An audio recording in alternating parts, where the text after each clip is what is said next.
Imagine waking up in an alternate reality, one where humanity didn't land on Mars in the 2000s, but centuries ago. Imagine if the Renaissance, the scientific revolution, and the Enlightenment weren't these sudden, desperate leaps forward after a dark age, but just a smooth, uninterrupted continuation of what we had already figured out in antiquity. Well, in this explainer, we are going to be looking at the single greatest repository of human knowledge ever assembled, and the absolute chilling stakes of its loss. Okay, let's dive into this. Force yourself to really imagine the sheer wonder of a timeline where ancient scientific progress was literally never severed. I know we tend to look back at the ancient world and just picture guys in togas walking around marble columns, right? But there was this beating heart of pure, unadulterated data collection happening in Alexandria, Egypt, a place that functioned, honestly, very much like an ancient internet. If that connection hadn't been destroyed, our entire timeline of technological evolution would look fundamentally different today. To truly wrap our heads around what we lost, we really have to anchor ourselves in the awe-inspiring scale of this collection. At its peak, long before the invention of the printing press, mind you, the Great Library of Alexandria is estimated to have held up to 700,000 individual papyrus scrolls. 700,000. Just to put that into perspective, sure, today's largest libraries hold millions of items, but in the ancient world, every single scroll, every single word, every complex mathematical formula, it all had to be copied by hand, individually, by an actual human being. The sheer concentration of human effort this represents is just absolutely staggering. Now, this vast collection didn't just magically appear out of nowhere. It was housed within the Mausoleum, which was an ancient research institute heavily funded by the Ptolemaic kings of Egypt. And you know how they built this massive collection? Through what we can really only describe as ruthless institutional knowledge piracy. Seriously, by royal decree, every single ship that docked in Alexandria's harbor was meticulously searched. If there were scrolls on board, literally any scrolls, they were confiscated on the spot. The library scribes would make copies, give those copies back to the ship owners, and then hoard the precious originals for the Mausoleum. It was super aggressive, but man, it worked. And what's truly fascinating is the sheer concentration of genius this whole piracy operation attracted. This was unequivocally the intellectual powerhouse of antiquity. You had Euclid over here systematizing geometry. You had Eratosthenes, who literally calculated the exact circumference of the Earth around 240 BCE. You had Aristarchus proposing that the Earth orbits the Sun, a heliocentric model 1,700 years before Copernicus even thought of it. And of course, you had Hypatia, a legendary master astronomer and mathematician. So this wasn't just some dusty storage facility. It was the world's very first great think tank. But you know, this unparalleled concentration of genius really makes the tragedy that followed even darker. Because the question everyone always asks is, so, who burned it? Well, the truth is, the Library of Alexandria didn't just die in a single massive Hollywood explosion. Instead, it suffered this systemic, agonizing dismantling across 3 completely distinct historical events spanning centuries. It died slowly, in pieces, torn apart by warfare, shifting religious ideologies, and changing political regimes. The first major blow happened in 48 BCE. Julius Caesar had pursued his rival Pompey all the way to Egypt and ended up embroiled in this Alexandrian civil war. During the siege, Caesar ordered his soldiers to set fire to ships in the harbor, just to block an enemy fleet. But fire doesn't really care about military strategy, does it? It didn't stop at the water. It accidentally spread from the harbor docks, jumping straight to the warehouses, and eventually reaching parts of the library's vast collection. Literally, thousands of scrolls were reduced to ash in just a devastating twist of military misfortune. But then, the story turns much, much darker. By 391 CE, the cultural zeitgeist had completely shifted. Following decrees by the Roman Emperor Theodosius that specifically targeted pagan temples, a Christian mob led by Bishop Theophilus of Alexandria laid siege to the Serapeum. This was a magnificent temple that actually housed the daughter Library of Alexandria.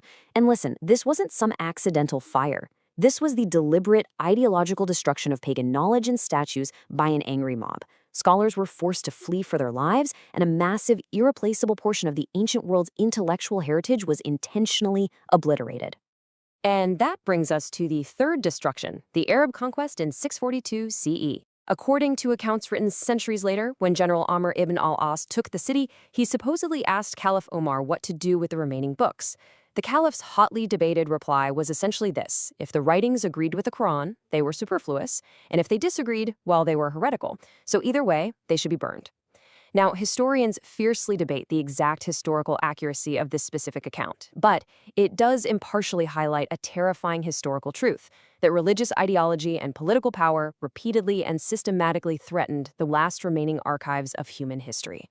So, okay, we know the physical structures were repeatedly dismantled over time, but we really have to stop and ask, what was actually lost in those fires? It is so easy to just brush this off as, oh, it's just a bunch of old books. But I want you to really consider the physical proof of the advanced ancient science that vanished. We aren't just talking about poetry and philosophy here. We are talking about hard mechanical engineering and advanced mathematical frameworks that completely defy our conventional understanding of history. Check this out. In 1901, divers off a Greek island pulled this heavily corroded bronze device from a 2,000-year-old shipwreck. Decades later, using advanced CT scans, scientists looked inside the rust and found something that literally should not exist. It was the Antikythera Mechanism, an actual 2,000-year-old gear-driven computer. This thing was designed to predict solar and lunar eclipses, track the movements of all 5 planets known to the Greeks, and calculate ridiculously complex astronomical patterns. And it was built around 150 BCE. No way, right? And this brilliantly illustrates the real tragedy here. Just consider the timeline for a second. In 150 BCE, ancient engineers were creating complex differential gears. Do you know when the next time we see comparable mechanical gear technology appear anywhere in human history? The 14th century CE. That is a staggering 1,500-year regression in human technological progress. 1,500 years. The knowledge to build this incredible device almost certainly came directly from the Alexandrian scholarly tradition. And when the library burned, the blueprints for the future essentially burned right along with it. Which brings us to a deeply, deeply chilling realization. We can list out the texts we know we lost, mostly just because some other ancient writer happened to mention them in passing. But those texts, they are absolutely nothing compared to the unrecorded masterpieces that vanished without a ghost. There could have been detailed engineering manuals, incredibly advanced medical texts, revolutionary agricultural techniques, or mathematical frameworks that would have unlocked modern physics centuries earlier. They are just gone, without a trace. We truly, genuinely do not know what we don't know. Now we look back at antiquity and we mourn this massive loss. But right now, we need to execute a hard pivot to our own modern reality. Because let's face it, our collective knowledge isn't written on papyrus scrolls anymore. Instead, it is controlled by very powerful modern gatekeepers. Think about it.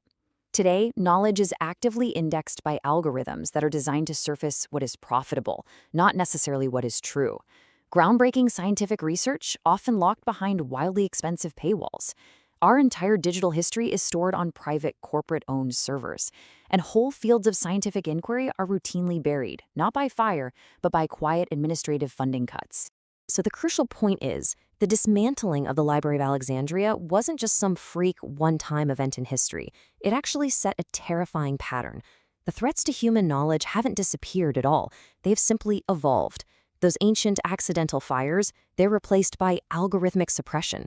Angry mobs destroying texts they disagree with, replaced by funding cuts to inconvenient research. The societal neglect of the ancient physical archives perfectly mirrors the corporate privatization of our digital archives today. It's the exact same cycle. Today, the absolutely stunning modern Bibliotheca Alexandrina stands right near the site of the ancient library.